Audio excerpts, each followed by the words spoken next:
Starting in 3, 2, 1, go. Look, art criticism is a very specific part of the art world. This is important because when we are going to hear from other teams in this debate that this is critical, because this completely changes the tastes of people. This gives new and exciting opportunities, or it takes away some of them. It doesn't. It really, really doesn't, okay? But there is some importance to art criticism. We're not shying away from that. I will explain to you, first of all, why we need art criticism, what function does it play, and then we'll show you why we believe that this form of criticism, the crowd criticism, is just a bad form of art criticism that does not fulfill its function, and therefore we would much rather to have the regular old movie critics. Speaking about that, let's understand what the comparative in the motion is, okay? Today we have both. We have movie critics and we have crowd critics, and we believe that crowd critics are getting at taking away the power that movie critics used to have. This will be in my analysis, I promise. But it is important to understand that movie critics are not what it used to be like, I don't know, like 50 years ago, where it's like only if you had like a doctorate in cinematography, only then you would be a movie critic. No, we have many, many movie critics, just people who love cinema, who are passionate about writing about it, and we would much rather that each person would find the movie critic that fits them, that have a taste that's similar to them, rather than them just going to the one catch-all number of movie critic or of Metacritic or IMDB. Any clarification? No. Oh, yes. What is the difference between what you're suggesting and public critics? I have no idea what public critics is. All I'm saying is, do we want people who are movie critics, this is what they do, rather than just going to a site that has a number that says this is the overall average that people gave this movie. Good. So, why do we need art criticism? There are three functions that art criticism gives. One, simply so people would know what to watch. It's a recommendation. People will say, okay, I heard this recommendation, now this is a good reason, this is evidence towards me going to seeing that movie. Secondly, and more important, it gives a more nuanced understanding of art. This is important. When a movie critic discusses specific aspects of the movie, it could be what music does within it, it could be the specific acting of an actor, and so on. It allows people to notice things about the movie that they wouldn't have noticed otherwise. That if they would just go into this movie without reading about it, they might miss from the movie and not appreciate the movie as much, or not take away from it as much as they could. And thirdly, it's about making art accessible. Sometimes some films might be more niche.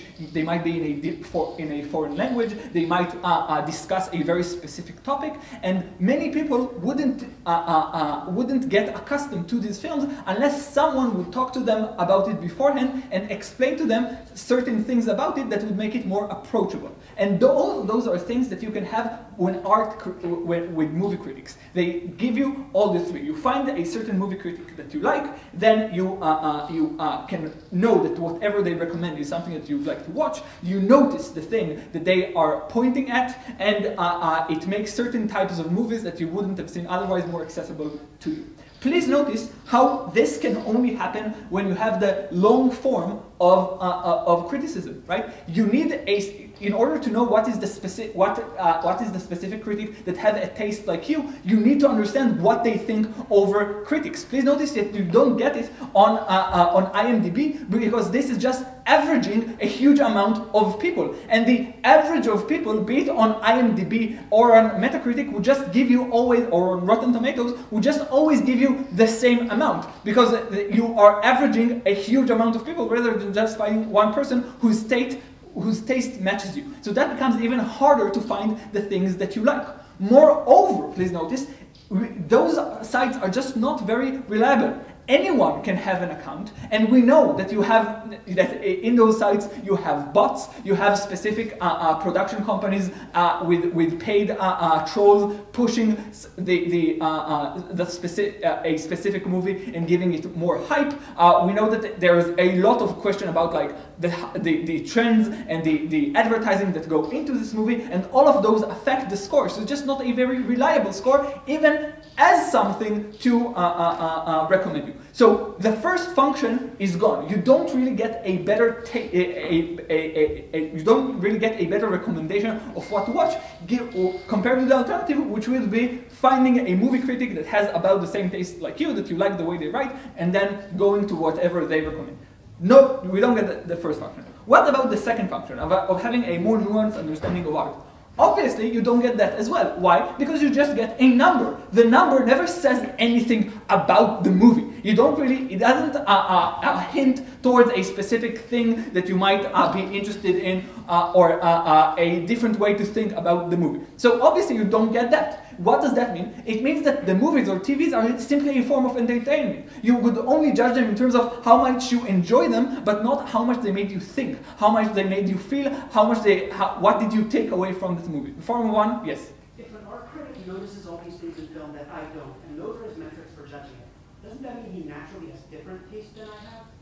But there are many movie critics. Yes, some of them might be, I don't know, obsessed with specifically the makeup of a character, and then this is probably a movie critic that is bad for you, but you can find other movie critics who is good for you, who notices the things that you care about, who notices that even in action movies, the way the camera functions is very crucial, and it points you towards that, to notice that in this specific action movie, they are doing much better camera work, and this is something that you like, and this is a taste that you like. Finally, in terms of making the art more accessible, please notice those crowdsourcing always push you away from the more niche films. Why? Exactly because many people don't understand it. They didn't know how to approach those movies. They didn't like them because they only target a specific audience. And then you would get an overall bad score for a movie who might be actually really, really good, but it's specifically good for you. But you would simply skip it because it gotten a bad score. While on the comparative, if a movie critic that you trust would actually tell you, no, this is a good movie, this is not like what you'd expect, please notice how well they've done so and so, you would go to see even a more niche kind of movie. For all those reasons, we beg you to propose.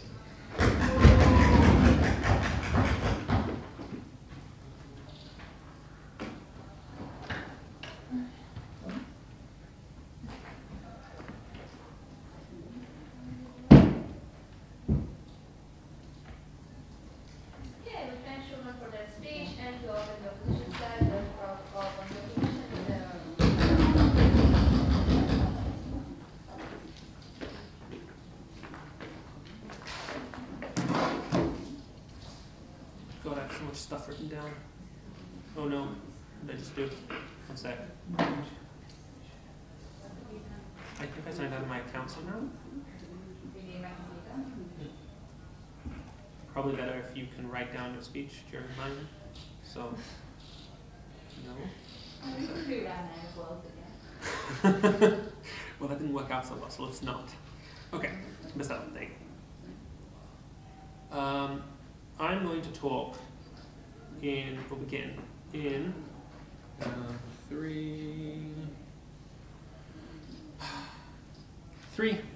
2, 1. Zero analysis on why I can find this magical art critic who fits my needs perfectly, and I know and understands me so well that he knows what I'm going to enjoy, which is a problem because I don't know where you're going to be able to find this art critic, especially when, according to Schulman, there are lots of these art critics. I'm not really sure what the mechanism through which I'm going to be able to find the correct one who suits me. Notice on the comparative, the general approximation of these people, if I don't like, I know what my taste looks like. So I know that if I don't enjoy what the vast majority of people normally enjoy within this kind of movie, I know to discount the general public's reviews and put more weight on the critics, or the other way around, right? Also, just like, right, this is a bit messy. Just think about it, right? When people go and they go to watch a movie, they don't say, I'm not going to look at the art critics at all, or I'm going to look at or I'm only going to look at the art critics. It normally depends what kind of movie they're looking for and what kind of experience they want to have. If they're just going for a fun action movie, then they don't give a shit that the art critics gave it a 5 out of 100, because that's not what they're looking for. They're looking for a fun, quick, enjoyable movie with a good action. And that is exactly what Rotten Tomatoes will tell them if they have or not. On the other hand, if they're looking for something a little bit heavier, something that's like Moonlight,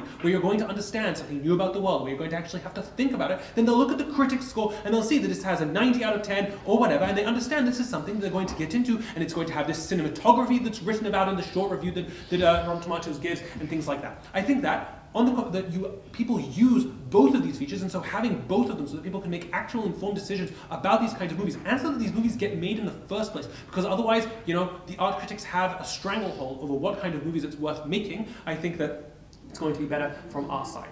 And a lot of my stuff is going to directly engage with him. I just want to say one more thing. These sites are not just a number. Right? Rotten Tomatoes and IMDB have written reviews by the public who write their reviews on which you can do semantic analysis in order to understand better what kind of things people enjoy, what about the movies they like and didn't like. You have written reviews so people can get a good idea of what the average Joe in the States, just like them, enjoyed or did not enjoy, or the language, depending on the language, whatever. If they want to see what the average Israeli did because it's written in Hebrew, so they can understand what the people who are like them within that country enjoyed and why, because it's written down and don't just have to look at a number. This is what Aliza taught me last time we had to do emotion link. I'm going to have my following path to victory. I'm going to show you why. One, we're going to get way less diversity, and secondly, why the art itself is going to be less effective in getting the message it wants to get across, which is the thing we think is going to be pretty important to the artist himself, and why you're going to get more enjoyment. Aliza can then decide which of those she wants to weigh in order to win. So, what kind of movies do we think are actually made with art critics? First, we have to understand who they are. Schulman, from Schulman, we hear, they don't have doctorates anymore, and so they're just like the public.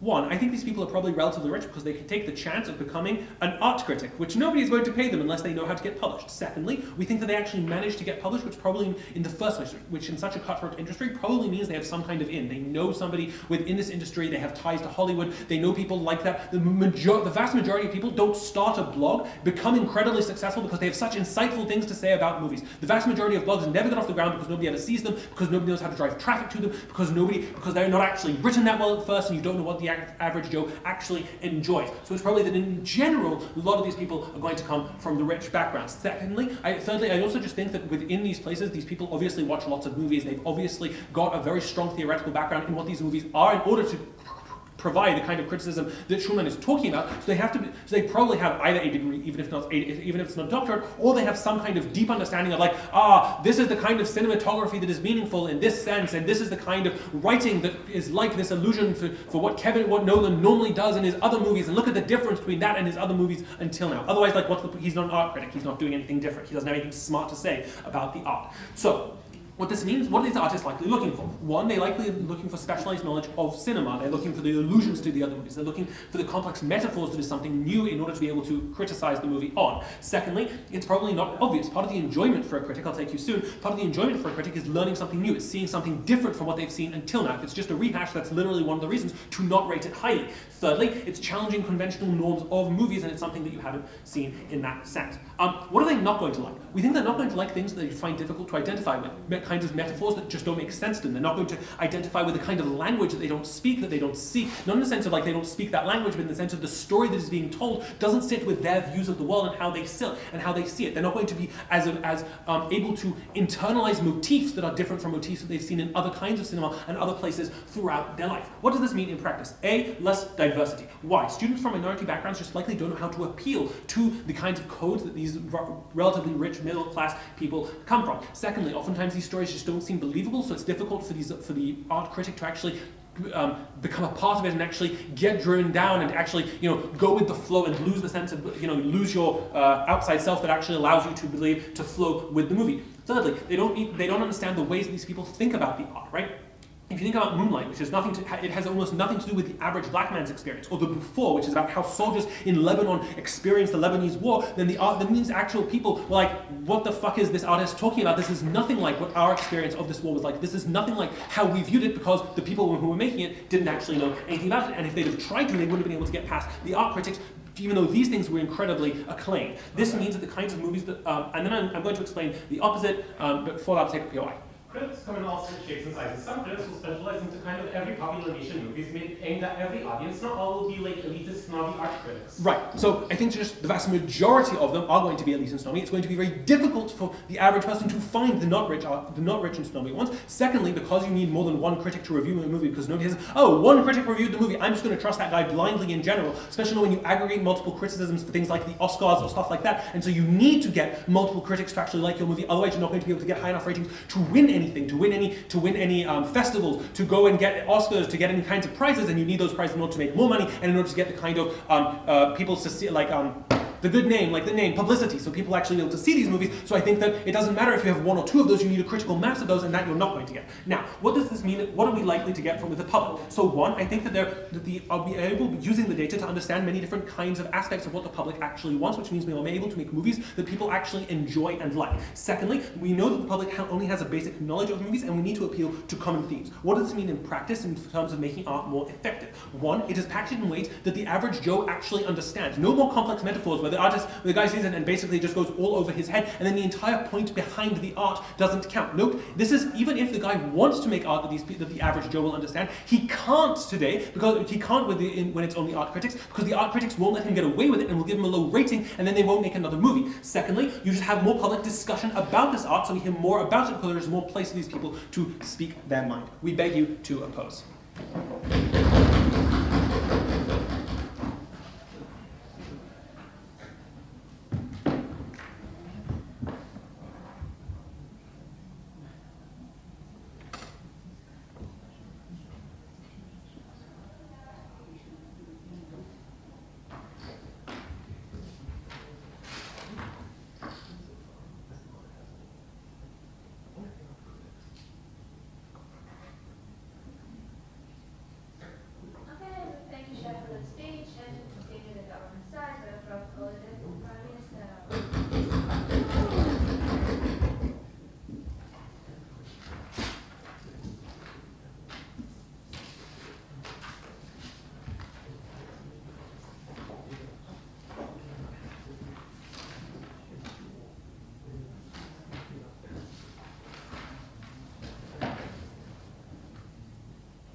Okay, I am going to start in 3, 2, 1. Look, opposition wants more diversity, and I'm really afraid of the elitist people, right? I'm going to speak especially about those things. First of all, why do we get less diversity? Because we get less criticism of unique and niche kind of art, okay? Second of all, I'm going to speak about how does it change the interest of movie creators, and why they would like to create less niche movies. Beforehand, a few points of rebuttals. Okay. First of all, let us the Hollywood really needs what the crowd want, and they want their taste in order to know what they need to produce and what to create. Okay. We don't really believe that this is the way that Hollywood understands people and their psychology. Okay. We think they do a lot of market surveys. Okay, in order to know what really people want, and not just like rely on those websites. We don't think this is the main thing that Hollywood does and need. Anyway, they do enough money without those things. But let's answer really directly for all this elitist case, okay? Because they tell us, the elitist gets a lot of power and they don't really approach the crowd, okay? And they don't really understand them, etc., etc. 3 answers for that, okay? First of all, this is not right, okay? That there are a homogeneous group of elitists who think and thinks just one way of thought, okay? We have students for cinema students, okay? We have the people in Hollywood. We just have people who really likes cinema, okay? And they are have movie critics in Einadab, which is a website in Israel for movie critics, okay? They study with everyone. They are like me and you. They are in university and in colleges. and people like everybody. So we don't think that they're a homogeneous group. We have many for them. This is why we don't get like one type of critic, okay? But moreover than that, if you want to be homogeneous, you are not going to be diverse, you are not going to get a job. No newspaper is going to hire you, okay? If you are giving a critique which doesn't approach to the crowd, which they can't really speak to them, which they cannot really identify with. And the third, so this is the reason why we want to have diversity, because if we are all the same, there is no meaning for me to have many different movie critics. But the last thing we say, okay, there are many movie critics who started from a Facebook page, who started from YouTube, and people watch them and see them, and this is the way when we get more quality over quantity, okay? What they have on their side is quality, what we have on our side is the quality, okay? Last thing that tells we are not going to lose those critics, okay? Because we still have them, and so people can approach it if they really want their specific critique that they want, okay? So first of all, we tell, maybe we still have them. We don't say that they are vanished of the world, okay? But people are just want the easy choice, okay? So they are going to something which is easy. So it's much easier for me to see a critique of 5 stars or 4 and 5 stars and then decide to go to watch this movie, rather than going to Haaretz and read the whole critique and see the nuance and understand if it really fits me, okay? So the idea, so just like let's summarize that and say that the idea that people understand something more doesn't mean that they become less approachable to people and they cannot understand them and what they need. Let's speak about why do we get. Let's speak a little bit more, first of all, about how this affects the interest of movie creators, okay? Because in the past, okay, movie creators really wanted to produce movies which are unique. I want to say, because art is something that it's the language of your soul, okay? So you want to bring something from your soul, and you don't think really about what I'm going to get, how much money I'm going to get out of it, okay? This is the soul of artists, okay? And you had in the past like a fair chance of critiques from different movie critiques, okay? A fair chance for exposure, okay? But today, okay, the movie that most of the people are going to watch are the movie, I hope I say the words right, box office hits, okay? Whatever you get a lot of money from, okay? And this becomes the goal of artists instead of bringing something from their own, okay? So the criteria right now is not whether or not your movie is really special, is really unique, it really bring what you want to express in your ideas and the messages that you want to give to the population, okay? The criteria is what is the rating I'm going to get from the overall crowd, okay? And this is what leads me and changes my interest, okay? What does it mean? It means that today I don't have more interest to create something unique for a different population, okay? I'm not willing to try new things because maybe this new movie and this new idea is not going to take the attention of people, okay, because I'm not going to get the rating, and then I have zero exposure for it and zero attention. So this is the moment when we see a lot of regular romance movies, okay, and people all are going on the familiar. So if they want diversity of movies and diversity of population, they don't get it here because artists are afraid to lose everything. Before I move on, I'll take first. Why can't people who vote on crowd platforms, who've read out about the movie, explain to themselves why they're rating like this, and talk about it on forums, need critics? Like, I'm not clear why you need a political representative to keep your point. I think because we have new artists who didn't get like the credit from Hollywood, and they want to get out to the crowd, and now they're afraid to start these new things. They don't have the opportunity. So this is where we get less diversity. Let's speak about why we get less criticism about this niche and very unique movies, okay? Because in a world where we have a lot of movie critics and people read a lot of different critiques of art, like cinema students or festivals like in Cannes Festival or Anadag, etc., okay? People really go and read those critics because this is what's more popular rather than this qualitative rating, okay? And they are going and read them in the newspaper, okay? But today, what people are exposed to, okay, is just like the top 10 in Rotten Tomato movies, okay? What does it mean? It means that the niche movies had no chance to go up to these 10 ratings, okay? And they're just like going down. This means that certain population that today it's more popular, but let's say gays 10 years ago, okay, they didn't have the opportunity to go and rise up and have their own movies. This means that your movie is going to be down, down, down, and nobody is going to be exposed to it, okay? But so I'm going to read it there, okay? Only the sorry, I didn't see. I lose the time. Sorry, I didn't listen to it. So for all these reasons, please propose.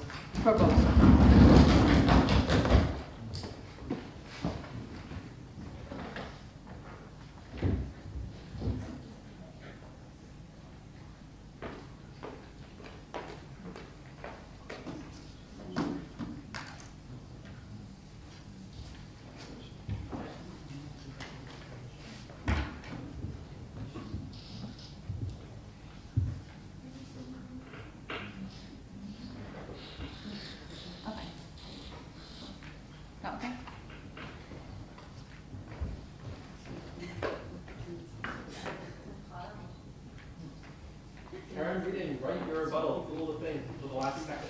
Otherwise, right? No, she's checking her WhatsApp right now. I'm putting my phone, my timer on. Okay, so thank you, Hodaya, to continue the debate. We're proud to call the deputy of the opposition.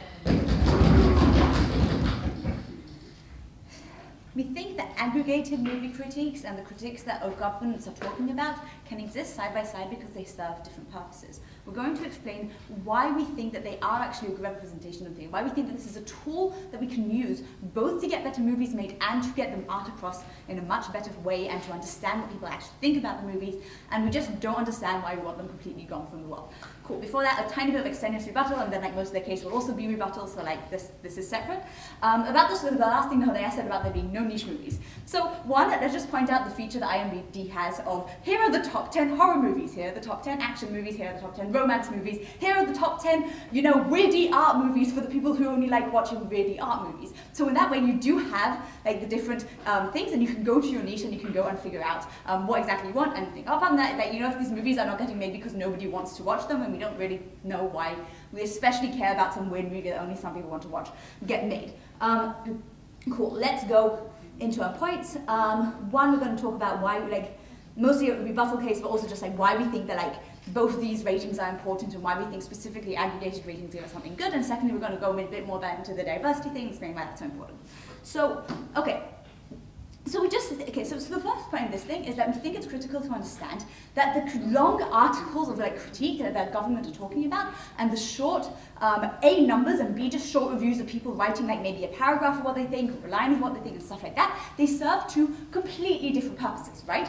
When I want to figure out what movie I want to watch, the chances of me going and reading a long article in Haaretz while my family is waiting for me to decide and give them the options of the movies they're going to watch, and all my friends are like, okay, wait, but what are we watching, I'm not going to sit down and read a long article. I can't be bothered to sit down and read 5 long articles and can come to write a movie. What I'm going to do, in that case, I want the short number that's going to tell me exactly, in general, generally, what movie am I going to like. In that case, the crowdsource is something that is really, really important to me because it gives me a general idea, which is much better than box office numbers, which give me no clue. And lots of people go watch the Disney movies that doesn't say anything about how good they are. They just everyone goes to watch Disney. So this gives me no idea about if I'm going to actually enjoy the movie, as opposed to the ratings, which give me a much clearer idea if people actually liked it or not liked it, and I can go see a few comments and see in general why they did like it or didn't like it. Secondly, okay, so that's just that's what we think that one of the main purposes is. We think that their things still exist for the people that go onto the weird websites that Hodaya mentioned that I've never heard about because they want to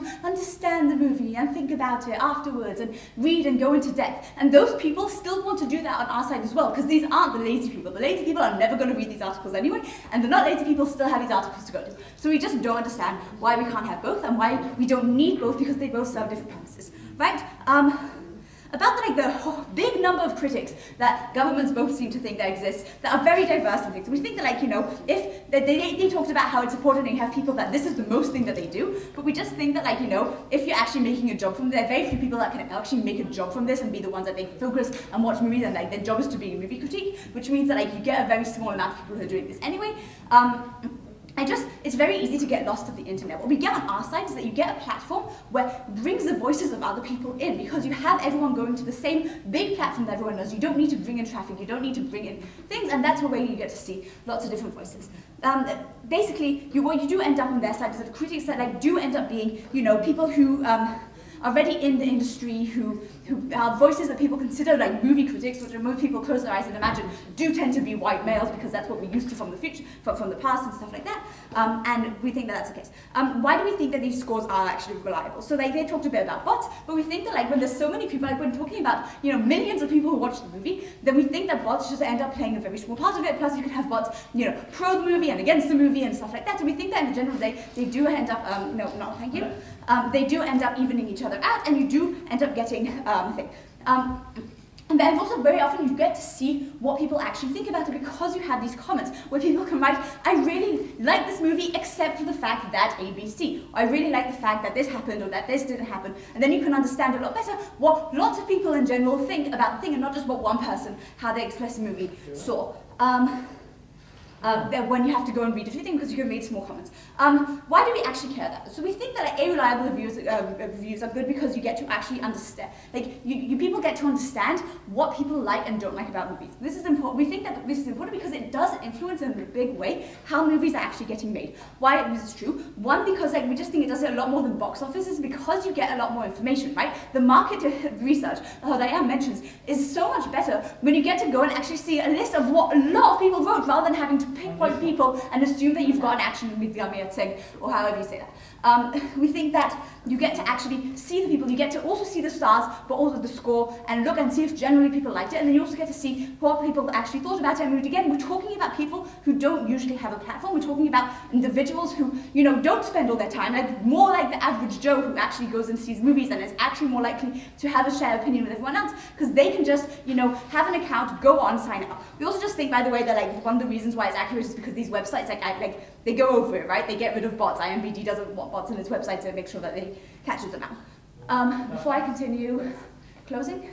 Yes, in our world, industries have no incentive to make anything than just the lowest common denominator to film, because people always go first to the aggregate and only then to the critics. So, okay, let's talk about why we just listened to this. So, first of all, again, the moment that you have the aggregates and that afterwards has, these sites aggregate also lots of comments from lots of different people, you understand exactly what works and what doesn't. Also, not just from a few star critiques, but from a lot of different people and what exactly they think. So you do get this opinion, and you've got a lot more specific thing of what this actually means. We think that this means, this makes movies more enjoyable because you go to stuff you go to the things that people actually find more enjoyable, and you know how to pick what people liked and what people didn't like, rather than having to try and guess according to box office numbers, for example. Secondly, we do think that you get more diverse films because the people that are making these that are telling you what you should be doing aren't the Oscars aren't diverse at all. People regular critics that are the ones that have the bigger voice and the ones that most people go to listen to are just not very good at being diverse. And then when they do diversity, they're they don't really understand the minority because they never have actually been the minority, and they end up putting people as side characters or not saying the important stuff. We think that this way you get to give a platform to minority groups because they don't need to open their own thing, because they don't need to drag people to their website. They're on the website that everybody's going to anyway, and you get them. Their comments can be upvoted, and you just see what people actually see. We think this is important because A, it makes people being seen, and B, it just makes people's experiences a lot more understood. Groups that you don't usually interact with them, then you understand them a lot more when you see them in the movies and when you see exactly what they like and don't like. For all these reasons, please oppose.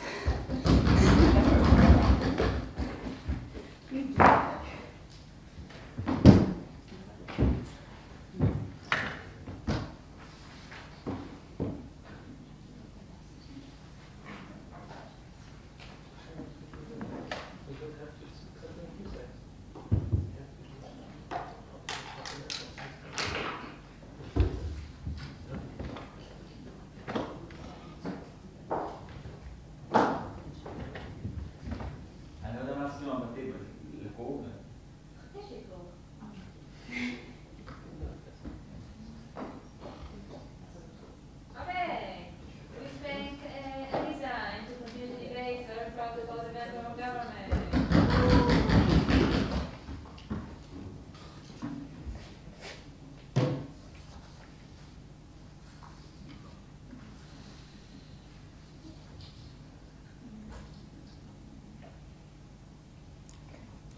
Starting, can I start? Starting in 3, 2, 1. 3 points in my speech. A, why the lazy people will actually listen to movie critics, and B, why it will be easy to find a movie critic that you actually rely on. Please know that OO point correctly that those are logical gaps on OG. We are going to complete that. And third, about the impact, why we get more diverse movies. I think it's very obvious how it interacts with the case with opening acquisition. Just 2 quick rebuttals. And we get the idea that movie critics are rich because they learn cinematography in university. Please note, we are all students, and we probably met some people who are not rich in our university, beyond the fact that we have scholarship. I think that the average student is just like middle class, but beyond that, we think that when we are talking, for example, movie critics are being employed by, I don't know, the New York Times or the Washington Post, since the news journalism gets so much backlash about you are so white, you are so representing the majority, they have actually an incentive in order to bring customers to bring minorities. Please know that on the comparison, the aggregation of the general public actually is more influenced by the majority, because statistically you have more majority people than minority, but the journalism have more incentive to actually employ minority people. Beyond that, even if we are talking about white, male, privileged, I don't know, like heterosexual, like people like me, they are still very likely to be leftist, likely to be urban, likely to be academic, educated, and things like that. So even if they don't have this natural experience, they were exposed to that in their studies. They are probably really like the LGBTQ community and things like that, so they are going to recommend those movies even if it's not their personal experience. We don't get any analysis why they cannot relate to those experiences. And I think it's quite obvious that they are leftist and like it.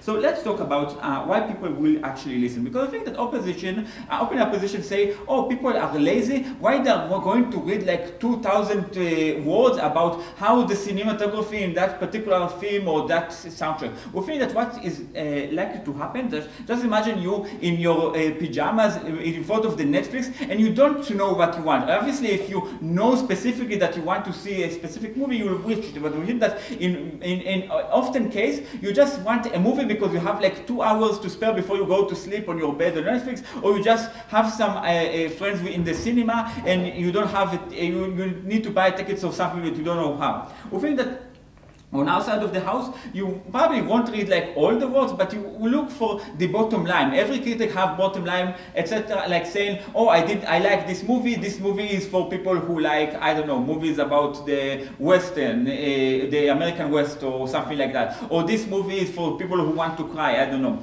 So basically, I think that is the likely scenario, and I think that oftentimes lazy people don't really know what they want. Obviously, if they know what they want, they maybe have less of an incentive to check, but sometimes they just don't.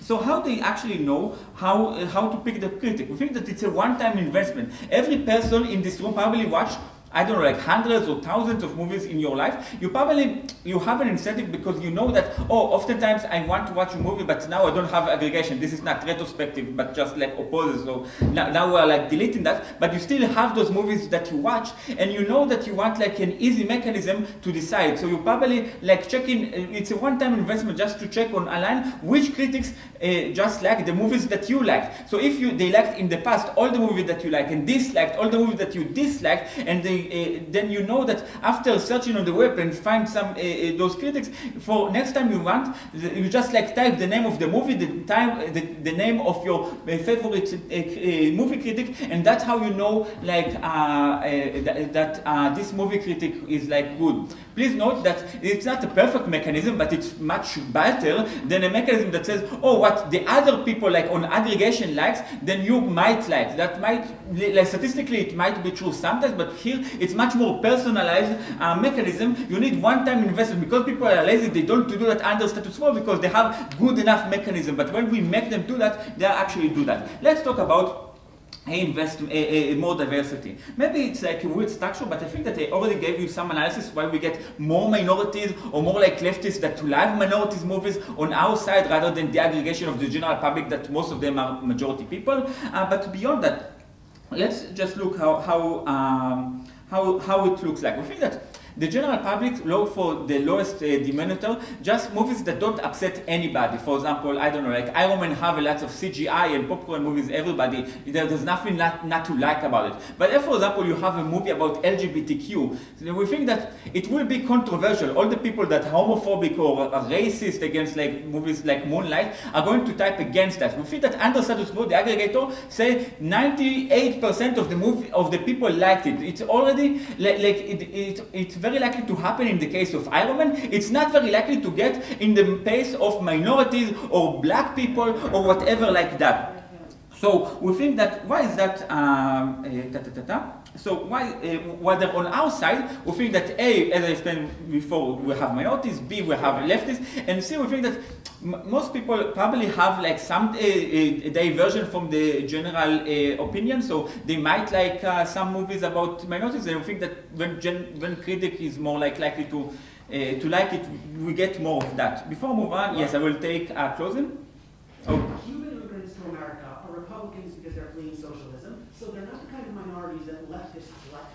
Leftists liberals are not a substitute for diversity. Thank you. Well, you can still be a Republican, but still get some love. For example, the last Oscar winner, the Nomadlands, they are poor people. I didn't check if they are Republican or Democrats, but the movie critics like it. But you don't get that on Rotten Tomatoes because it's basically people who are living in caravan. It's a tough movie. Like some people will like it, but it won't like be. It will be quite controversial. It's just people that don't like it as much as they like CGI and Iron Man. Also, like I don't know why this specifically motion about America and not like other places, so every analysis that is very specific to the Republican Party is not my interest. So let's talk about how it interacts with the op bench. We think that I already gave you more analysis about diversity, which opening opposition made very clear that this is metric, but I think that we already gave you also analysis why we get more pleasure, because now you get a metric that you get one time investment, but it's more compatible with your preferences. But even if you think that op bench is winning on the pleasure, we just more care when you see more movies about minorities, because when you see a movie about minorities, you see their struggles, you see how politicians fuck them over, you see how they can solve some of their problems, you are more likely to create emphasis, you're more likely to be political activist when you see how things are probably changing in some other areas. You're more likely to emphasize and you're less likely to be like shitty for them, very happy to oppose.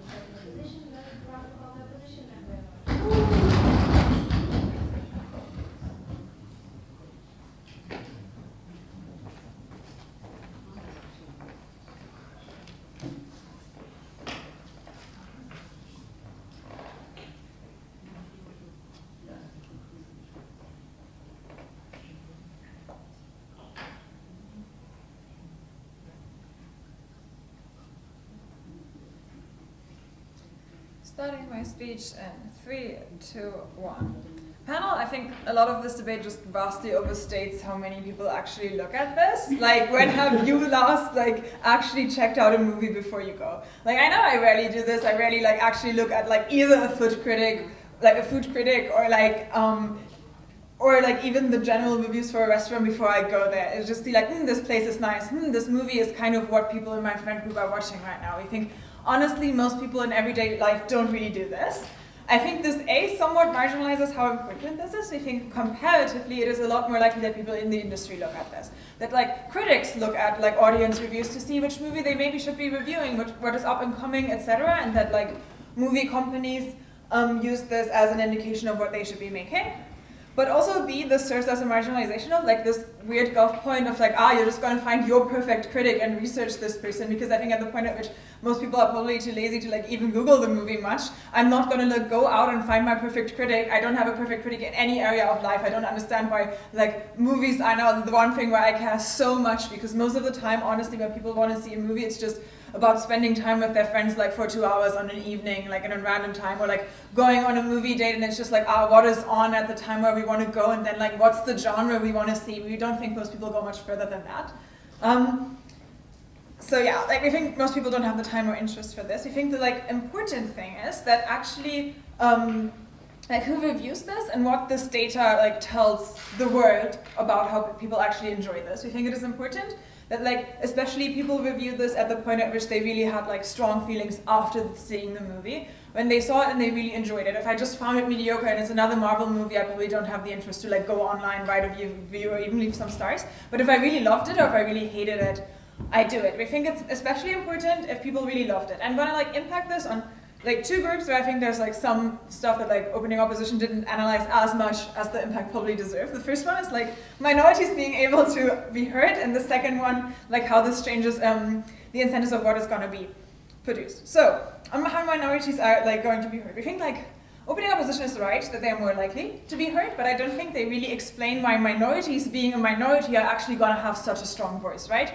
We think the first important mechanism is that they are more likely to actually care to the extent that large numbers of them will go online and actually leave reviews about this. Like I, as I don't know, a person of the majority, probably don't care enough about this movie in the first place to review it. But also, secondly, they are often the first audience to see a movie. Like, if we indeed have this problem of like the experience isn't well represented, as Opening says, and you have like then like some movie that actually shows your group well, actually shows your experience as well. We think often there might be a small movie that is very well known specifically in this minority, because maybe they know actually the filmmaker, maybe because this person is especially famous as like the one person from your community who actually like does this thing or makes this movie, or if you're a group that like doesn't have many media and movies made about them, then the one time it happens, you're probably likely to go and see it. So we think a lot of the early audience of like a small movie about a very specific group is going to be from that group. And that means that they are the first ones who are likely to leave reviews, because it probably impacts them and because they probably have strong feelings about how they're represented on screen. That means they're also likely to leave reviews, so we think they're just disproportionately able on the early reviews to significantly influence the score. This has like the impact of also, I think, like basically working as like a downvote for like a movie that does this badly, but more importantly, actually platforming a movie if it does this well. We think often, unfortunately, like the movies that give this representation the best come from small filmmakers and like individual movies, and then have this first audience, but this gives them a chance to be noticed, because now suddenly you have an amazing Rotten Tomatoes score from the audience, and that makes you worthwhile to be checked out by critics and journalists, because we think often in the first place the critics don't necessarily review every single movie that exists, right? Like especially if it's kind of small, they're never going to look at it, but they might check out what like the highly reviewed indie movies on Rotten Tomatoes are, and then afterwards review it and actually also put it on their blog and on their thing. We think like journalism in general has an incentive to report on this, or even like movie company might see this and see like people really like only a few people saw it, but the people really loved it. We should maybe put some marketing in this movie. We should probably like try to get a deal with a different cinema to actually make this movie be seen. We should maybe sell it to a streaming service because people seem to enjoy it. We think this makes it a lot more likely that people now platform this and that the company now actually puts money behind this. This has two impacts. First, it is more likely to actually put this positive exposure out there and allow people to tell these stories and like actually have your story told. We think this feels amazing, both for the people from the community and for the filmmakers also, but also like serves as a way of actually educating the majority, because they're now more likely to see these good representations. But also secondly, it just means that movies that actually were enjoyable get seen by more people and have the chance to be put out. I think this is a good in and of itself. Before I continue to my second point, Opening. Unlike traditional film critic who actually fulfill the purpose of criticism, on your side you get this aggregate of haters, fanboys, trolls, bots, and people who haven't actually understood the movie. Cool. I don't understand why if I want somebody who has a really nuanced opinion, I can't look at a critic. There's enough blogs out there, there's enough journalists out there, and there's like enough YouTube videos. And I think just that like the vast majority of people, like probably if I really care and I'm a film buff, I'm just gonna do this anyway. Okay, we think what is like the other thing that changes? Like like we think like just the idea of like actually being able to do this good market research in general. I think this has not only like an impact on minority movies, but also just in general of like telling production companies or also even filmmakers not only what people liked enough to kind of go, but what people really loved. We think this fulfills the problem, and this is like the problem analysis is probably missing from opening, of like often they don't invest in this for smaller movies of like actually doing the research and aggregating the data, because often the data isn't out there because not everybody who saw the movie like actually puts this out there without these easy review systems. But be like an individual filmmaker or director or a smaller production studio just isn't going to spend that much money on like trying to figure out what people liked beyond the data that is easily accessible for them. So we think this just makes it a lot more likely for them to get information. And then decide what they like want to do with this. We think there's like two big impacts that has. The first one is just putting more money into this movie, of like trying to platform it more, also just giving the people extras and producing merchandise, of now realizing people really love this movie, they maybe want to see more, maybe we should like try to like release a special DVD of this that just like shows people a commentary or like additional scenes, because they seem to not only like kind of like this movie but really love it, maybe they'll buy it. We think this is just positive for everybody involved because they now have a chance to like sell their product. That's probably like not a bad thing, but also it allows the fans who genuinely love this to see more of this specific movie and to engage more with the product that they loved and just like have that enjoyment. And then also like on the secondary level, it just makes it more likely that on the margins they now have more of the willingness to make similar movies, make it with the same filmmaker, etc. This is my time, proud to oppose.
Starting in 3, 2, 1.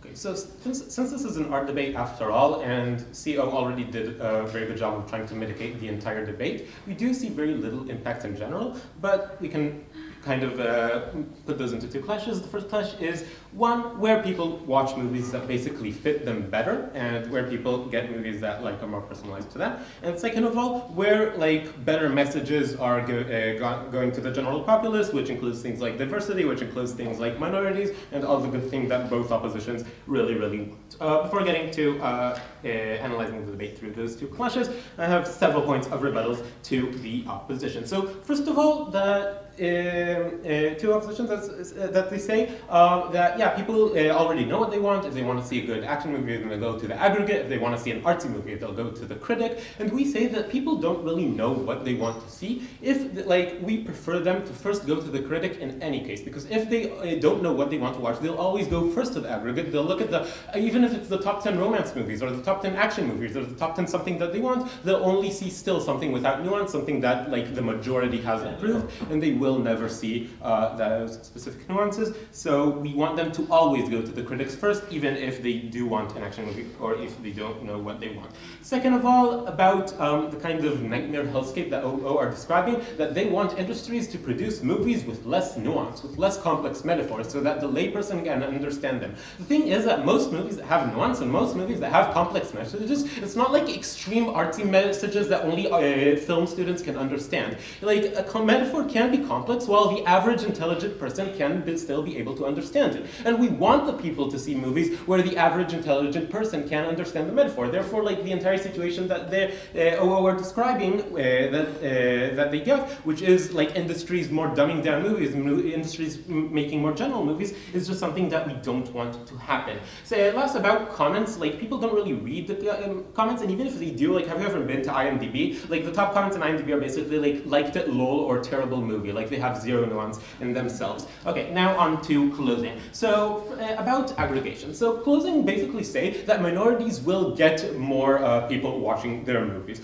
because they say that the people the first to watch the movies are the people from the minorities, or the people concerned with the minorities, or the people who this issue matters to them. They'll connect to these issues, therefore they rate it higher. Therefore these things will rise up high into these aggregate ratings. So that analysis has two main problems. The first is that in these sites, aggregation only happens from a certain threshold. Like IMDb and Metacritic know that they cannot get an accurate rating from only like 100 or 200 or even 1,000 people. So only once it goes above several thousands is the aggregate actually calculated and posted. Second of all, even if it does reach like that, and even if a movie that connects to a specific group of minority gets enough positive attention from people of that minority and people who connect to the minority and rises up to say 97%, according to their own analysis, it will immediately draw attention from the general populace, and the general populace will like do all the negative stuff that Eyal described. Like they'll the trolls and the racists and all that will downvote it, or maybe someone will just see, oh, like a 97% movie, I should watch it, and they'll watch it, and because they're not a minority, they won't connect to the message. Therefore, they'll post a low rating, and like the rating will stay high for maybe like 5 hours or a day or at most a week, but then it will drive down again. Whereas if a critic highly rates it, and the critic is, for example, a popular critic, then that highly rated review will stay there, and like nothing can bring it down. Okay, so now on to the clashes. First clash about where people watch movies that fit them better. So, in the opening half, we basically see that government will say that people will find a critic that they like, they'll follow the critics, they'll see what the critics see, and they'll generally see good movies. Opening opposition say that people cannot like what critics like because critics are snobby elitists who don't really understand the layperson. So, Eyal already basically attacked opening opposition's description of snobby art critics enough. Like, we see art critics can come in many shapes and sizes, like there are also minority art critics, there are popular art critics. For every Roger Ebert, there's also a Screen Junkies. Like, people will have a critic that they will find. So what is missing in the first half? What's missing is that we don't get from opening government why people will specifically find the critic that they want. We don't see why they won't just search film critic on Google and like enter the first link that they see, and they'll find a critic that doesn't match to their tastes. So what do we give you? We explain that we know what movies we like. Like, we have history, I know what movies I saw, I know what movies I enjoy, I know what movies I didn't. Therefore, if I happen upon a critic, and I see that the critic saw movies that liked movies that I liked and disliked movies that I disliked, I'm likely to stay and follow the critic. And like, I'm interested, I know that person is like me, I know that person likes the things I like, I want to see more. On the other hand, if I see that the critic dislikes movies that I liked or liked movies that I disliked, I know that critic is not for me, and therefore I will move on. And therefore, in that iterative process, I will end up on a critic that I liked, and that is analysis that is missing from opening government. So therefore, we won't just get critics describing like movies with nuance and critics describing movies like with depth. We get the nuance, we get the depth, but we get the nuance and the depth that is most personalized to me. Because by definition, a niche isn't good unless it's a specific niche I want. So therefore, we from closing not only prove that we get the niche, we get people to get into the niche that is best for them. And therefore, we went on that clash. Yeah, opening.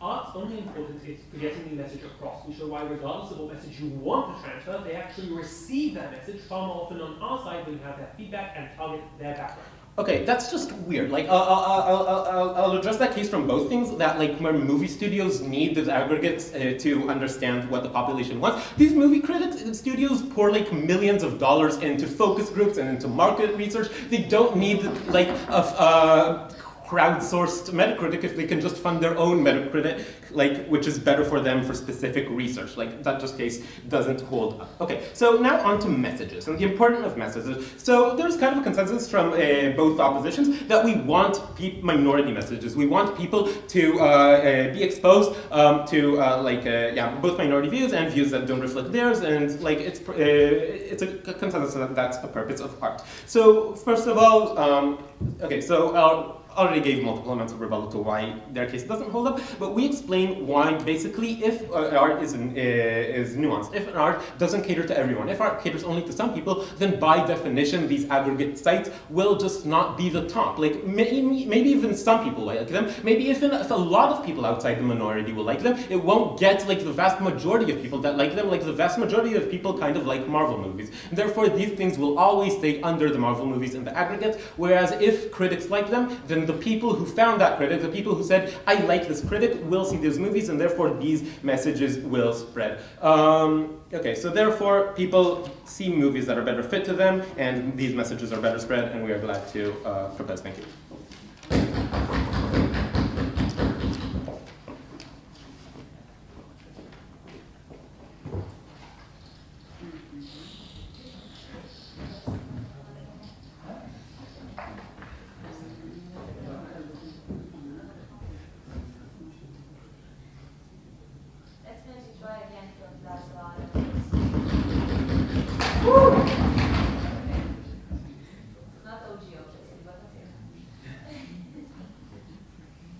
Okay, so we thank Ohad and the sum of the upside very protocol on the opposition wing.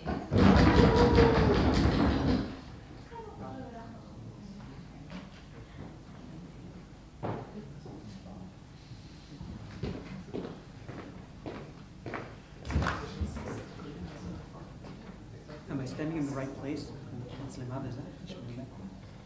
cool kid, so if you want to stand like that, yeah. But yeah, it's in the middle, so. Okay, great.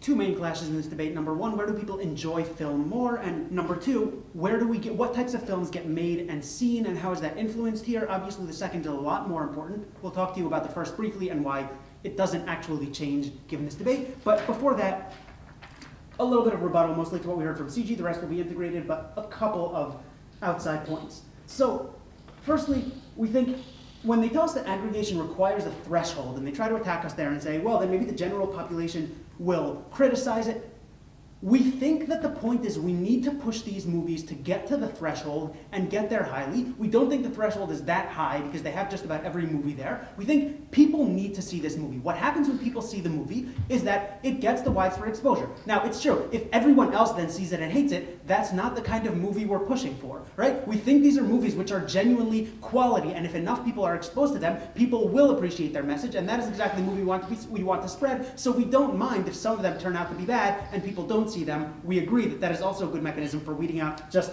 bad films. But then they tell us, not yet, they tell us, oh, well, Marvel tops the aggregate scores. But first of all, right, we don't think it's all mutually exclusive. There are a lot of movies, a lot of genres, as we said, but also nobody loves Marvel movies. There are a couple of freaks who actually wear the t-shirt. Everyone likes Marvel movies, and I'll explain. Everyone is happy to give Marvel movies an 8, which is why as a judge it would break. It's why everyone is fine with it and people keep going and movie studios don't take risks. People love the movies that genuinely speak to them. And why does that love matter? Because that's what Lena explained in our case. People can like Marvel movies enough to go to them, or at least some of them, but not everyone actually wants to spend their time reviewing them online, writing about how great they are, right? Compared to, yes, I get it. People like Marvel movies, and I get the CG particularly does from their faces. But compared to movies that actually speak to people, yes, given how many people show up at the box office, not that many are writing about it the same way, and we think we want the attention, right? But then, lastly, we think most of their case just misses the analysis to jump to the impacts. They tell us, like, oh, well, we want people to go straight to the critics, without regard for what people will do. Right? We think at that stage, why don't we just want people to get good messages and not be racist in the first place? But more likely is that the reason people are not going straight to the critics is because no one has the energy to actually read these things, as has been told to you over and over. And this idea that, oh well, instead of looking at one aggregate score, I'll aggregate the scores of every movie critic and find the one who lines up with me. We just don't think anyone has time for that. We don't think people have the interest in that. And even if so, right? We don't think people are interested in reading what they write, which means they don't gain all the benefits. Even if I find out their scores, they don't gain the benefits of all the cinematography and things that they want us to gain. Now, let's jump into the clashes. The rest will be integrated. So, firstly, very quickly on enjoyment of film and what people are going to appreciate. So, OG told us, and we just spoke about this, how people are going to read these long, fancy reviews, and they'll appreciate the camera work. So, We just think this is an odd metric because they tell us people don't notice this on their own, and it's not a metric for people's enjoyments. If it doesn't impact people's enjoyments of film, I don't need that to impact my enjoyment of film. And given that their impact in this debate is I enjoy the film more when there's good cinematography, if there's good cinematography and I notice that on my own, great. If I don't notice it, then I don't care that this movie critic does. But B, and perhaps more importantly, and as everyone has said, people just don't have time for that. Right? And, well, OO already tells you, yeah, it's easier to get an aggregate score, right? Note that we point out, like, there's an actual alternative, which is maybe people will just watch the trailer, or they'll just go to what their friends are doing, right? We think the counterfactual is not people reading these reviews, and we did not get an explanation from either government team on why people actually will do that. So once we tell you the likely comparative, not yet, we think we get to the point where the only question is, well, who is impacted by this? And that is the second and critical clash in this debate. Because that leads to the question of what actually changes in the film world, which is where certain movies are seen more. Right? So OG tries to tell us, well, nobody looks at these aggregate scores because it's people who didn't understand the movie. It's an aggregate score from a bunch of idiots. So I want to congratulate Schulman on being condescending enough to be one of these movie critics, because that's exactly the way you have to express things. But we nevertheless think that ultimately those are the people. So I am likely to at least appreciate it to a degree, especially given the comparative. Because here, CG also tries to tell us, well, film critics might be okay because they're liberal and there are other methods of getting this across. But no, however, whatever views these people have, the critical question is, where does this impact them? Where do they need to spend time focusing on this? And that is where we come into the debate and where we win it cleanly. Because we tell you, the impact of these aggregate scores is they show you when there's an under-the-radar movie that should not be under the radar. The great change happens when people love a movie, because that then does everything we want. The impact on their metrics is so big that it impacts the important people in this debate. Why does that happen? Because it pushes reviewers who are actually focused on these trends, pushes marketing and streaming platforms and YouTube movie trailer algorithms, and in turn pushes studios in that direction, because everyone then sees there is popularity, there is potential, and that is when we actually get greater exposure for this movie. Lena, who did we not take? Sorry, so then closing, yeah. Yeah, one time you need to spend 1 hour to understand what is the critic that is more aligned with you, and then you just go to him any time you want the Netflix Okay, movie. so first of all, you're probably gonna see you disagree with him at some point. It's not like if I agreed with someone on the 3 movies I saw last year, I'm gonna agree with him on everything in the future. But secondly, like, so what? We just don't think that people are gonna spend that hour, even if I'll find someone who agrees with me, because I'll just go to movies that my friends are going to. Like we explained to you, people don't actually base their choices based on that. Even if they are sometimes going to see bad movies, people don't actually care that much. Who does care? The people who care are the decision makers, the people who actually matter in this debate.